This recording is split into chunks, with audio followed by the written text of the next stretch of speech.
ॐ सद्गुरु नमः।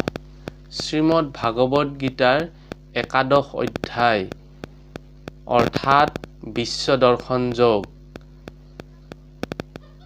বিষাদ যোগৰ পৰা বিভূতিলৈকে অৰ্থাৎ বিষাদ যোগ, সাংখ্য যোগ, কৰ্মযোগ, জ্ঞান যোগ, কৰ্মসন্ন্যাস যোগ, ধ্যান যোগ, জ্ঞান বিজ্ঞান যোগ, অক্ষৰ ব্ৰহ্ম যোগ, ৰাজবিদ্যা তথা ৰাজগুহ্য যোগ আৰু বিভূতি যোগ।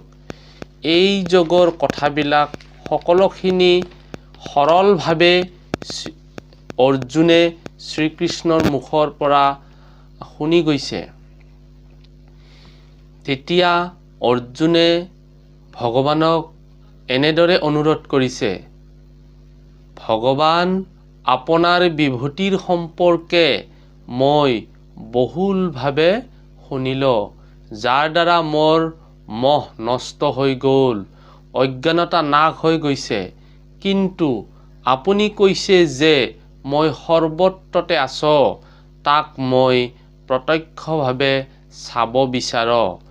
যদি মোৰ দ্বাৰা চাব পৰা সম্ভৱ হয়, তেতিয়াহ'লে অনুগ্ৰহ কৰি আপোনাৰ সেই স্বৰূপ মোক দেখুৱাওক।